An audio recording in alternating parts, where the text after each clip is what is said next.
Em mais um passo pela democratização dos meios de comunicação, a organização Repórteres Sem Fronteiras e o coletivo Intervozes lançaram no Rio de Janeiro a versão brasileira do Media Ownership Monitor, um levantamento para mapear quem são os proprietários da mídia no país. A reportagem é de Clara Araújo. Quem são os donos da mídia no Brasil? Uma pergunta que ajuda a pensar a luta por direitos no país. É fundamental a gente ter um levantamento de dados disponível para toda a população com fácil acesso sobre quem são os donos da mídia, né? Quem controla a mídia, que é a pergunta que essa pesquisa quer responder.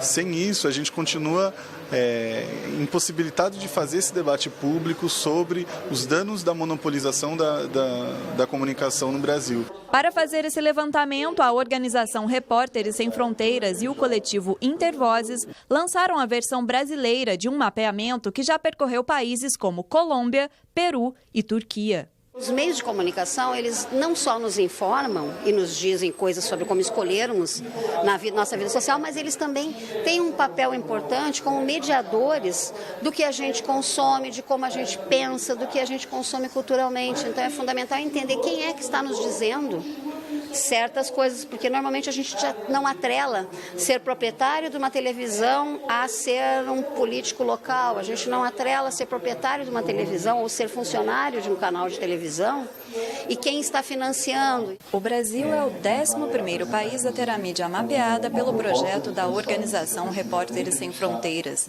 Mas aqui o levantamento se dará de forma inédita, analisando de forma regional quem são os donos da imprensa no país. Já tem aqui uma questão que diferencia o Brasil dos outros projetos avaliados, dos outros países avaliados, que é a questão da diversidade regional na mídia brasileira, né? Das dinâmicas de consumo de mídia e de propriedade, mas também o Brasil é um dos mais concentrados mercados de mídia entre todos os estudados.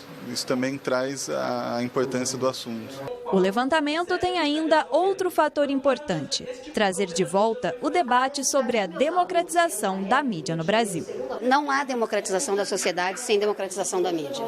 Uma coisa está estreitamente atrelada à outra. E para democratizar a sociedade, a gente precisa primeiro conhecer a mídia que temos para poder discutir como vamos democratizá-la. A gente não consegue discutir uma cidade mais democrática porque não é essa agenda desses agentes midiáticos. A gente não consegue discutir saúde, uma saúde para todos, por exemplo, direito à saúde, porque a gente não tem uma diversidade de posições efetivamente circulando.